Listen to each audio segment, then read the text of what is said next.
오늘 일부 예배 오신 우리 성도 여러분들을 주님의 이름으로 축복하고 환영합니다. 우리 하나님의 말씀이 여러분 심령 가운데 깊이 뿌리 내리시기를 주의 이름으로 다시 한 번 더 축복드립니다.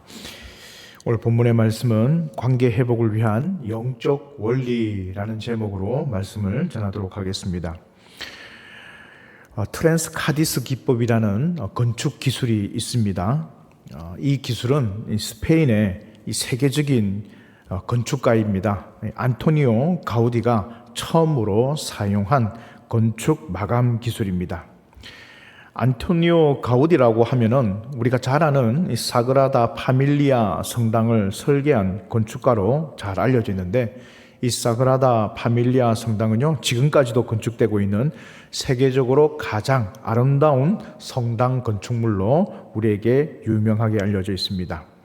그러나 가우디는 그 외에도 여러 건축과 또 공원을 설계한 사람으로 알려져 있는데요. 그 중에 그의 대표작인 또 다른 작품인데요, 구엘 공원을 들 수가 있습니다.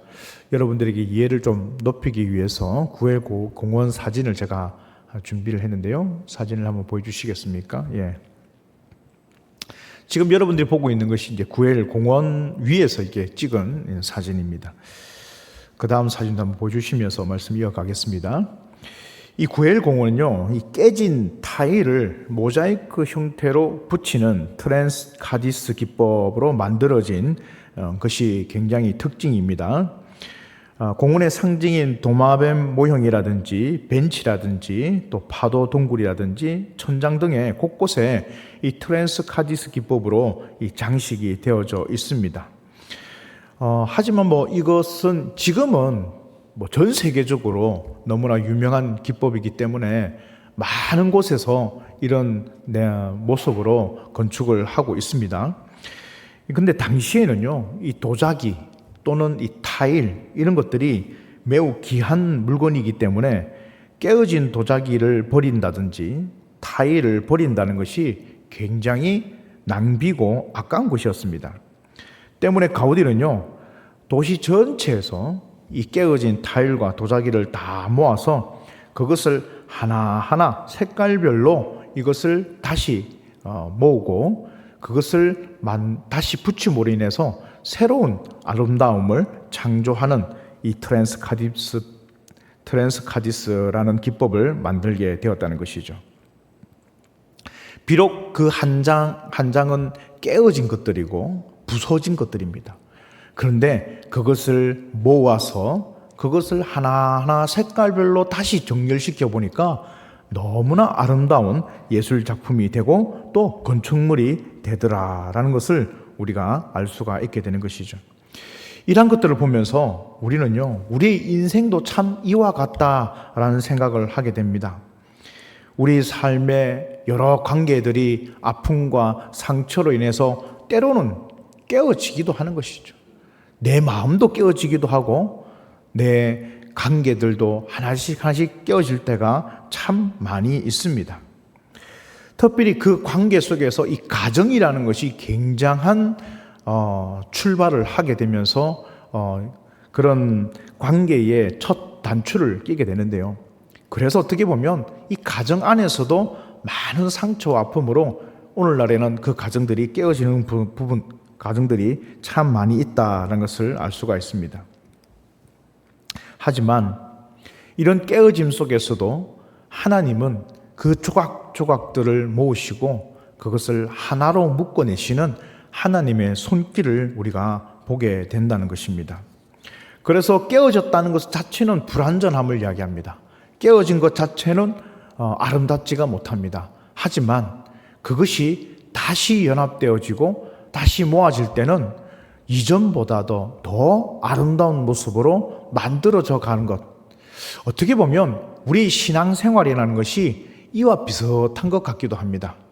내 마음이 상처받고 아파하고 그래서 깨어질 때도 많이 있고 또 관계하고 있는 인간관계가 부서지고 깨트려지고, 그렇지만 그 가운데서도 하나님의 손길은 그 관계 하나하나를 다시 이어지게 만들고 묶게 만들고 또 그것을 통해서 더 아름다운 것으로 창조해 나가는 이 일련의 모든 과정들, 여러분 사실 신앙의 본질은요 여기에 있는 것이죠. 그래서 그 자체로 아름다워지는 것이 신앙의 목적이 아니라 비록 깨어졌지만, 비록 부서졌지만, 비록 상처받아 있지만 그것을 더 아름답게 만들어 나가는 것, 이것이 하나님이 우리를 향한 믿음의 손길, 회복의 손길이라는 사실을 꼭 기억하시는 우리 성도 되시길 바랍니다. 그래서 오늘 저는요, 오늘 본문의 말씀을 통해서 하나님은 어떻게 이러한 깨어진 관계들을 회복시켜 나가시는가, 하나님은 어떤 원리로 이 아름다움을 만들어 가시는가, 그것을 몇 가지로 조명해 보고자 합니다. 오늘 본문의 말씀을 통해서 우리가 알 수 있는 관계 회복의 영적인 원리, 그 첫 번째는요, 우리는 함께 해야 된다는, 함께 하는 존재라는 사실을 깨달아야 한다는 것입니다. 18절 말씀 함께 읽어봅시다. 본문 18절입니다. 여호와 하나님이, 시작.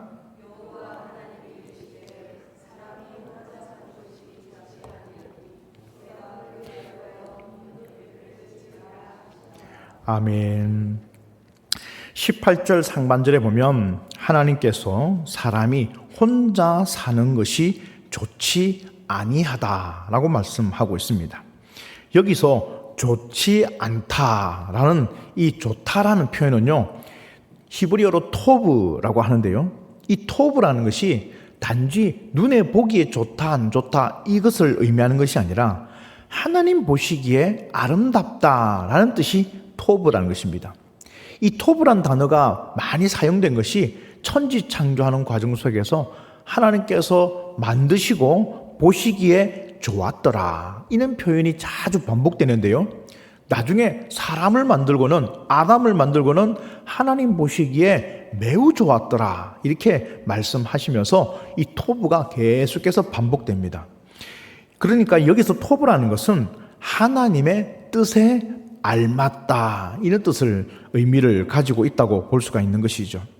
그런데 오늘 본문의 말씀을 보면 좋지 않다라고 표현되어 있죠. 그래서 로토브라고 합니다. 그럼 이것은 무엇을 의미하냐면 나쁘다라는 것이 아닙니다. 나쁘다가 아니라 아직 완전히 좋지 못하다, 이런 뜻으로 우리가 이해를 하면 더 의미적으로 부합할 것이라고 생각이 됩니다. 그러니 아직 완성된 아름다움은 아니지만 더 만들어져야 될 것이 있다, 아직은 미완성이다, 그런 의미에서 좋지 않다라는 표현을 하고 있다는 것이죠. 그런데 이 좋지 않는 모습이 뭐냐? 아담이 혼자 사는 것이 그렇더라라는 것입니다. 즉 사람은 꼭 결혼을 해야 된다는 말이 아니라, 사람은 누군가와 반드시 무엇을 가져야 한다? 관계함을 가져야 하는 사람이다. 우리는 혼자 살아가는 사람들이 아니라 누군가는 반드시 연결되어져야만 살 수 있는 그런 어쩔 수 없이 관계의 맺음이라는 과정을 거쳐야 되는 존재라는 사실을 우리에게 지금 말씀해 주고 있다는 것이죠. 그 관계가 좋은 관계든 아니면 나쁜 관계든 사람은 필연적으로 이 관계의 형성을 하게 된다는 것입니다. 사회생활을 하시면서, 직장생활을 하시면서, 또는 친구들과의 관계 속에서, 아니면 가족들 간의 관계 속에서 사람은 반드시 그 관계의 맺음이라는 이 과정을 거치게 되어져 있다라는 것입니다. 여러분, 독불장군이라는 말을 아시지 않습니까? 혼자 살면 일정 부분에서는요, 편할 수도 있을 것 같습니다. 혼자 살면 간섭할 것도 없으니 내 마음이 더 편안해질 수도 있을 것 같습니다. 또 혼자 일하면요, 누군가 이 훈수를 두는 사람이 없으니 그냥 혼자 하면 훨씬 더 편할 수 있을 것 같습니다.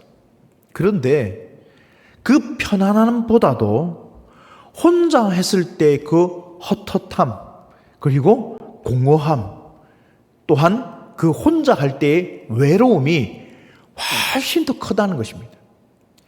편하지 않아서가 아닙니다. 하지만 혼자 할 때 찾아오는 그 외로움이 혼자 여럿이 할 때의 불편함보다도 그 외로움이 훨씬 더 크게 느껴지는 것이죠. 그래서 사람은 반드시 함께하는 이 과정을 가져야 한다는 것입니다.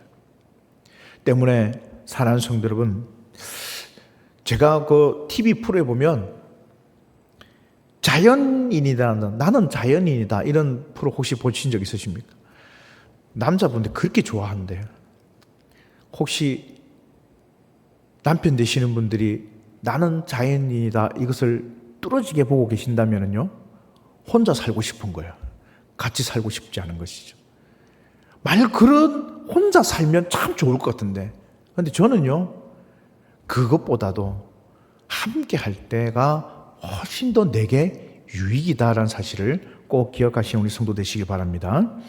에베소서 2장 21절에서 22절 말씀을 보면 그의 안에서 건물마다 서로 연결하여 주 안에서 성전이 되어가고 너희도 성령 안에서 하나님이 거하실 처소가 되기 위하여 그리스도 예수 안에서 함께 지어져 가느니라 라고 말하고 있습니다.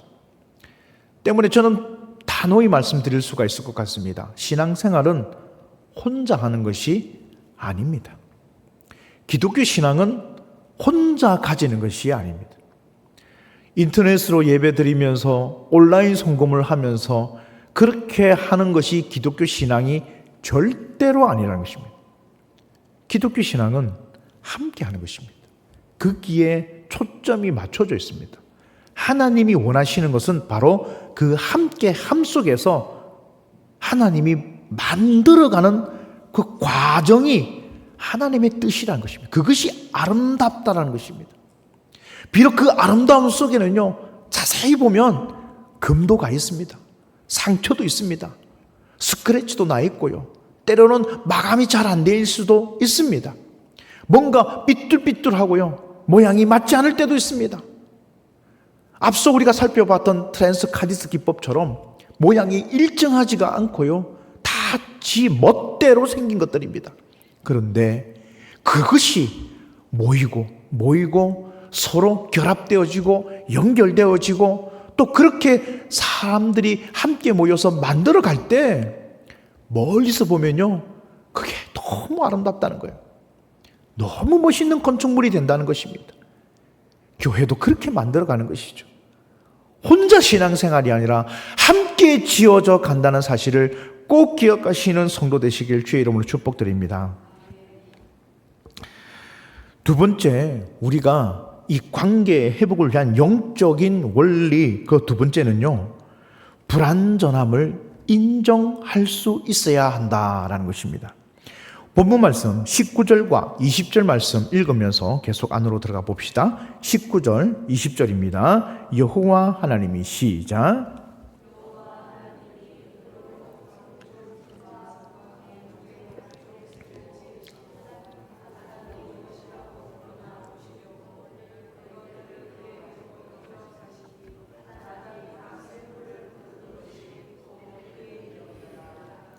아담이 모든 가축과 공중의 새와 들의 모든 짐승에게 이름을 주니라. 아담이 돕는 배필이 없으므로. 아멘. 자, 여러분 19절과 20절 말씀은요, 굉장히 의미가 있는 말씀입니다. 하나님께서는요, 이 아담을 창조하신 이후에 이 아담에게 너무나 중요한 일을 맡기는 것을 보게 됩니다. 그 일이라는 것이 무엇이냐? 바로 각종 들짐승과 새들에게 이름을 부여하는 일이라는 것입니다. 여러분, 우리가 이름을 지을 때는 언제입니까? 내가 내 배로 낳은, 그리고 내가 생물학적으로 만들어 놓은 이 아이에게, 부모는요, 그 아이에게 무엇을 주죠? 이름을 줍니다. 그런데 우리도 그죠? 아이에게 이름을 줄 때 아무 이름이나 갖다 붙이지 않는다는 것이죠. 내가 살아온 삶을 다 경험해 볼 때, 그리고 내가 알고 있는 모든 지식을 총동원해서, 그리고 내가 느꼈던 가장 아름다운 의미를 마음에 담아서 그것을 함축적으로 만들고 담아내는 이름 석자, 그것을 그 아이에게 준다라는 것입니다. 그래, 아담은요, 지금 하나님께서 아담에게 이 일을 맡기시고는요, 하나님이 들짐승과 각종 새들을 다 이끌어서 아담 앞으로 모이게 만들고 있는 것을 보게 됩니다.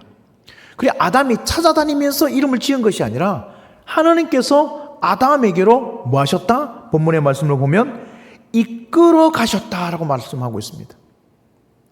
이 모든 과정을 하나님께서 주관하고 계시다는 것입니다.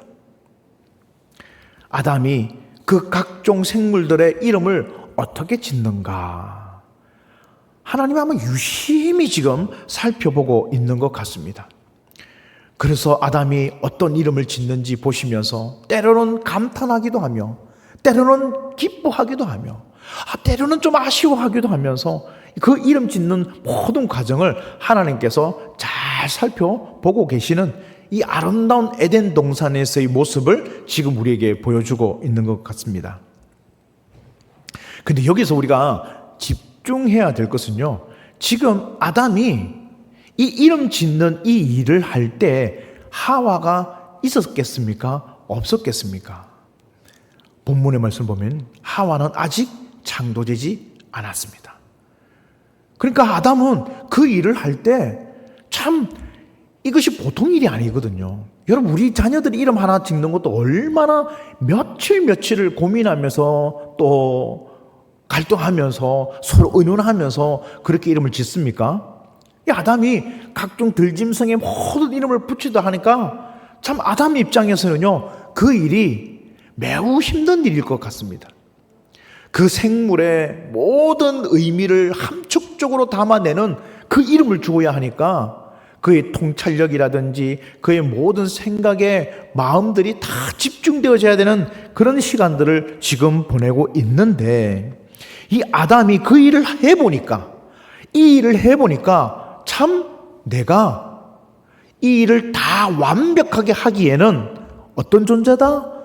부족한 존재다. 불완전한 존재다라는 것을 이 아담은 느낄 수밖에 없었던 것 같습니다. 그 일을 하면서 그렇게 생각하는 거죠. 내가 완전한 존재가 아니구나. 내 지식에도 한계가 있고, 내 통찰력에도 한계가 있고, 내가 그 본질을 파악하는 그 분별력에도 내가 한계가 있는 그런 존재다라는 것을 아담은요, 그 일을 통해서 잘 알게 되었다는 것이죠. 여러분, 우리가 언제 우리의 부족함을 느끼게 됩니까? 여러분들이 각자 어디에서 맡겨진 일을 할 때, 또 주어진 일을 해볼 때, 그리고 내가 교회 일이든 어떤 직장의 일이든 그 일을 할 때, 누가 좀 도와줬으면 좋겠다, 그런 마음이 들 때가 많이 있는 것이죠. 왜 그렇습니까? 내가 어떤 존재이기 때문에 나는 누군가로부터 도움을 받아야 되는 사람이고, 누군가로부터 더 좋은 의견을 들을 수 있어야 되는 그런 불완전한 사람이란 사실을 우리가 그때서야 인식하게 된다는 것입니다. 사람은 그래서 혼자 살 수가 없는 것이죠. 아니, 혼자 살아서는 제대로 된 인격을 가질 수가 없는 것입니다. 반드시 다른 사람과 함께 교류하고 함께 관계의 맺음을 통해서 자신의 부족함도 느끼고, 또 내가 부족하기 때문에 다른 사람의 능력과 다른 사람의 그 지식을 내가 함께 받으며 도움을 받아야 되는, 그래서 타인이 반드시 내게 필요하다는 사실을 인식해야만 우리의 관계의 회복이 일어난다는 것입니다. 저 사람 없으면 내가 더 편할 것 같아. 저 사람 없으면 내가 일 더 잘할 수 있을 것 같아. 여러분, 혼자 할 때 잠시는 편합니다. 하지만 그것은요, 본질이 아니라는 것이죠. 그 자체가 하나님이 원하시는 것이 아니라는 것이죠. 교회 일도 똑같습니다. 왜 우리가 함께하는 이 일을 중요하게 생각합니까? 여러분, 교회 일은요, 혼자 하는 게 아닙니다. 그래서 같이 하는 것입니다. 함께 하는 것입니다. 예배도 함께 드리는 것이고 기도도 함께 하는 것이고, 물론 우리가 각자의 개인의 기도도 필요하지만 그 개인의 기도도 하나님과의 함께함이 필요한 것이죠. 그래서 하나님이 원하시는 것이 뭐냐? 우리가 누군가와 반드시 함께 해야 된다는 그런 불완전한 존재라는 사실을 우리가 알기를 원하고 계신다는 것입니다. 첫 번째, 우리는 누구와 함께 합니까? 하나님과 먼저 함께 해야 되는 존재라는 것을 깨닫게 하고요. 또한 이 땅에서 우리가 형제와 자매가 함께 해야 하는 교회라는 사실을 인식하게 만든다는 것입니다. 때문에 우리는 스스로가 부족함을 알아야 합니다. 우리가 부족하기 때문에 하나님은 우리에게 예수 그리스도를 보내주시고, 그리고 그분을 통해서 우리가 하나님과 함께하는 법을 깨닫게 만드는 것이죠. 그래서 로마서 5장 8절에 보면 우리가 아직 죄인 되었을 때에 그리스도께서 우리를 위하여 죽으심으로 하나님께서 우리에게 대한 자기의 사랑을 확정하셨다고 말씀하고 있습니다. 즉, 내가 부족한 죄인이라는 사실을 기억할 때 하나님의 사랑이 확정된다는 사실을 꼭 기억하시는 성도 되시길 바랍니다. 로마서 7장 24절 사도 바울은요, 이런 부분에 서서 자신을 나는 공고한 사람이로다. 이 사망의 몸에서 누가 나를 건져내랴. 우리 주 예수 그리스도로 말미암아 하나님께 감사하리로다. 그런즉 내 자신이 마음으로는 하나님의 법을 육신으로는 죄의 법을 섬기노라 라고 고백하면서 자신의 부족함을 하나님 앞에 내어놓는 사도 바울의 모습을 보게 됩니다. 내가요, 부족함이 없다고 생각할 때는요, 교만해지기가 일쑤입니다. 난 다른 사람 도움 필요 없어 라고 하는 생각, 그 순간부터 우리의 상처는, 우리의 관계는 깨어지기가 일쑤라는 것이죠. 늘 겸손의 부족함을 고백하시는 우리 성도 되시길 바랍니다. 세 번째, 관계 회복의 영적 원리, 그 세 번째는요, 우리 한번 따라해 보도록 하겠습니다. 서로가 돕는 자가 되어야 합니다. 우리 20절 말씀, 본문 20절입니다. 본문 20절 말씀을 함께 읽어보도록 하겠습니다. 시작.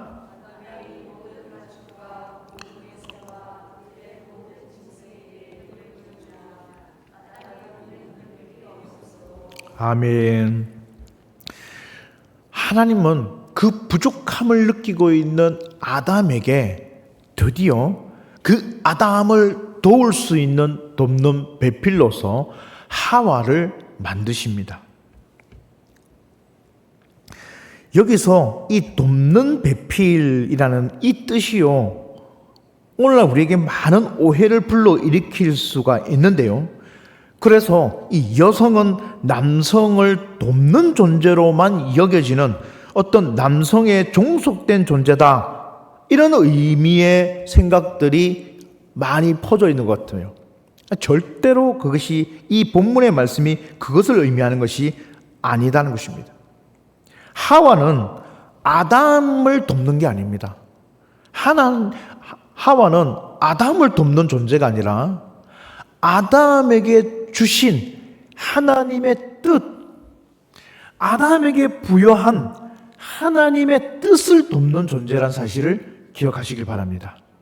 이게 어떤 차이가 있냐면, 아담 자체가 하와의 돕는 목적이 아니라는 겁니다. 하와가 도와야 될 진짜 목적은요, 아담에게 주신 하나님의 뜻이라는 것이죠. 즉, 하나님의 계획을 돕는 배필이라는 것입니다. 이것은 하와에게 준 것이 아니라 아담과 하와에게 동시에 주어진 것이라는 것을 우리에게 말씀하고 있다는 것입니다. 그러니 저는 여러분들에게 돕는 사람이 되고, 여러분들은 저에게 돕는 사람이 서로 그 관계가 형성되어져야 한다는 것을 우리에게 말하고 있는 것이죠. 무엇을 도와요? 여러분들에게 주신, 내 상대에게 주어진 하나님의 뜻을 돕는다는 것입니다. 그러면 가정은 어떻습니까? 가정도 마찬가지입니다. 저 사람은 나를 도와야 돼. 이게 아니라는 거예요. 그것이 문제가 아니라는 것입니다. 나도 그 사람을 도와야 되고 그 사람도 나를 도와야 되는 서로 간의 돕는 배필이란 것입니다. 우리 가족은 나를 도와야 된다고 생각하는 것이 아니라 서로가 서로를 부족함을 깨닫고 도와주는 상대라는 것입니다. 그런데 무엇을 도와요? 그를 향한 하나님의 뜻을 도와야 되는 것입니다. 그 관계 설정이 잘 되어 있을 때에 상대가 나의 소유물이 안 되고 나와 함께 하는 사람이 되어질 수 있다는 것을 우리에게 말씀하고 있는 것이죠. 때문에 여러분, 만일 돕는 배필을 소유격으로 생각하면 참 그때부터 관계가 정말 깨어지고 힘들어지는 것입니다. 우리 자녀들을 보면서 그런 것이죠. 자녀가 나의 소유물이 되는 순간 자녀의 시험 점수, 자녀의 입학 대학, 자녀의 출세 정도가요, 나의 자존심과 연결이 되어져 버립니다. 그래서 자녀가 내 기준에 못 미치면 화가 나는 거죠. 아니, 점수가 이게 뭐냐? 시급밖에 못 받아오냐? 좀 더 열심히 하지. 이 점수 들고 내가 도대체 누구한테 자랑할 수 있겠냐? 아니, 부모의 자랑을 위해서 아이가 공부를 하는 건 아니지 않습니까? 부모가 진짜 도와야 할 것은요, 아이의 사급 성적이 아니라 그 아이에게 주신 하나님의 창조 목적을 도와야 한다는 것입니다. 그때에 우리는 바른 관계 설정을 할 수가 있게 되는 것이죠. 교회도 마찬가지입니다. 여러분, 교회는요, 여러분들에게 주어진 하나님의 창조의 목적을 도와가는 곳입니다. 또한 여러분들은요, 이 교회가 이곳에서 하나님의 세우신 목적을 돕는 사람들입니다. 그러니 서로가 서로에게 돕는 배필로서 그 사역이 이루어지는 믿음의 종들 되시길 주님의 이름으로 축복드립니다. 아담은 하와를, 하와는 아담을 서로가 서로에게 돕는 사역을 감당해야 되는 존재로 우리에게 만들어졌다는 사실을 우리가 본문을 통해서 확인할 수가 있는 것이죠. 세 번째, 영적 회복의 원리, 이 세 번째는요, 누군가는 죽음을 경험해야 회복이 된다는 것입니다. 우리 21절과 22절 말씀을 함께 읽어봅시다. 21절, 22절입니다. 여호와 하나님이 시작. 여호와 하나님이 아담을 깊이 잠들게 하시니 잠들매 그가 그 갈빗대 하나를 취하고 살로 대신 채우시고 여호와 하나님이 아담에게서 취하신 그 갈빗대로 여자를 만드시고 그를 아담에게로 이끌어오시니. 아멘. 하나님은 하와를 창조하실 때 아담을 깊이 잠들게 하셨다라고 말씀하시면서 그 갈빗대 하나를 취하는 굉장히 독특한 방법의 창조를 이루고 있는 것을 보게 됩니다. 여러분, 세상 만물은 하나님께서 무엇으로 만드셨습니까? 딴 거 안 하셨습니다. 하나님의 오직 말씀으로만 창조하셨습니다. 그러니까 빛이 있으라 말씀 한마디면 빛이 생긴 겁니다. 그런데 유독 사람은요, 하나님의 손이 직접 진흙을 빚어서 아담을 만드십니다. 근데 여자는 어떻게 만들었냐? 하나님께서 여자를 만드실 때는 보다 더 독특한 방법을 취하시죠. 아담의 갈비 뼈를 취하시고 거기에 살을 붙여서 하와를 만드신다는 거예요. 그래서 남자보다는 여자가 훨씬 강한다는 것이 사실인 것 같아요. 남자는 기껏해야 진흙이지만 여자는 뭡니까? 원재료가 뼈입니다. 뼈. 튼튼한 뼈입니다. 그러니까 여자가 훨씬 강하죠. 여러분, 혹시 그 독일의 유명한 도자기 이름이 뭡니까? 본차이나. 그 본차이나 할 때 그 본이 뭡니까? 그게 뼈라는 거예요. 도자기의 강도를 높이기 위해서 그 본차이나 기법이 그래요. 도자기의 강도 그것을 높이기 위해서 거다가 뼈가루, 짐승의 뼈가루를 섞어 넣은 것이 본차이나입니다. 그래서 굉장히 강한 깨지지 않는 그릇이 본차이나거든요. 여자가 그렇게 만들어졌다는 것이죠. 그런데 여기서 아담에게 갈비뼈를 취하기 위해서 아담을 어떻게 하셨다고 말씀하고 있습니까? 깊이 잠들게 하셨다. 여기서 이 깊이 잠들게 하셨다 이 말씀은요, 이건 누가 업어가도 모를 정도로 숙면에 취했다 이런 뜻이 아닙니다. 여기서 깊이 잠들었다는 것은 아담을 어떻게 하였다는 것입니까? 그만 죽게 하였다는 것입니다. 거의 죽음의 상태까지 이르게 하였다는 것이죠. 이 성경에서 잔다라는 이 표현은요, 우리가 알고 있는 일반적인 숙면을 이야기하는 것이 아니라 바로 죽음과 동의어로 사용된다는 것입니다.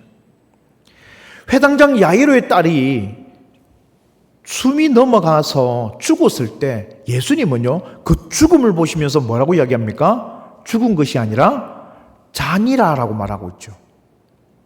스데반이요, 복음을 전하다가 돌에 맞아 죽었을 때도 사도행전의 누가는요, 스데반을 돌에 맞아 죽었다가 아니라 잠이 들었다, 잔이라라고 표현하고 있습니다. 이처럼 잔다라는 것은 죽음과 동의어로 성경에 자주 등장을 하는데요, 오늘 본문에 아담의 갈비뼈를 취하기 위해서 아담을 어떻게 하셨다? 죽음의 상태, 거의 죽음의 상태로까지 아담을 몰아가셨다라고 말씀하고 있습니다. 여러분, 관계의 회복은 언제 진짜 일어난 줄 아십니까? 상대를 향해서 내가 죽을 때입니다. 죽을 때. 진짜 관계 회복의 마지막 하이라이트, 클라이막스는요, 그 사람 때문에 내가 죽어져야 한다는 것입니다. 이 관계 회복을 위해서 내가 죽음을 경험할 때입니다. 내 자존심이 죽어야 되고요, 내 고집이 죽어야 되고요, 내 마음이 죽어야 됩니다. 그래서 관계할 때 그만큼 아픈 거예요. 아픈 거. 자녀들을 보면서도 아픈 거예요. 마음이 아프고 내 감정이 아프고 내 생각이 아파요. 그게 부모 마음 아닙니까? 모든 관계가 마찬가지죠. 그 관계, 틀어진 관계, 깨어진 관계를 회복하기 위해서는 마지막에는 나의 부족함도 알아야 되고 함께 해야 되는 것도 알아야 되고 여러 가지가 있지만 마지막의 클라이막스는 내가 그 사람을 품기 위해서 죽어야 한다는 것입니다.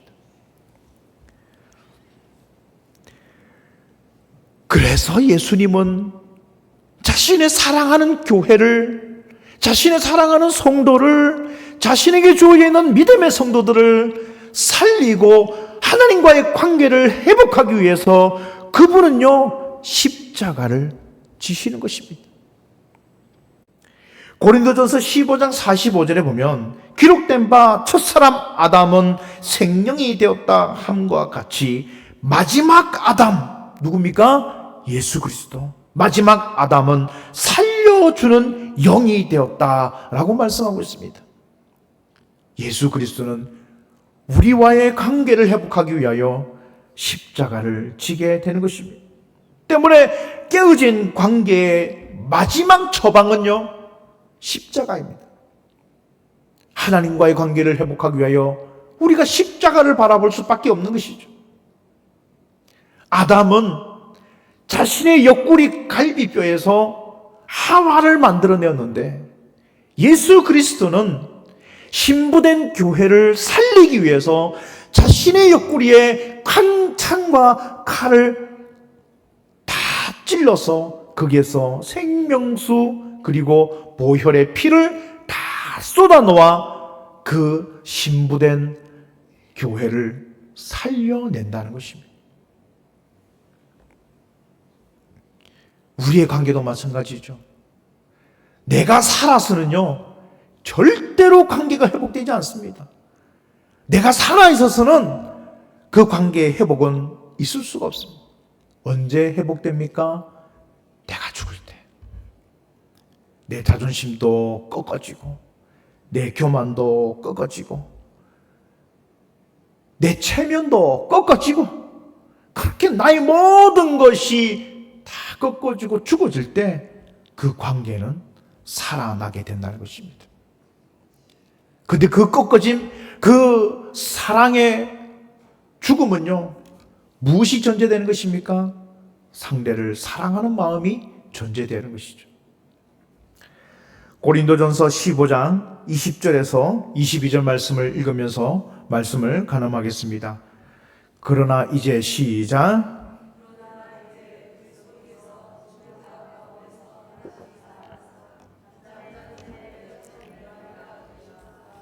사망이 한 사람으로 말미암았으니 죽은 자의 부활도 한 사람으로 말미암는도다.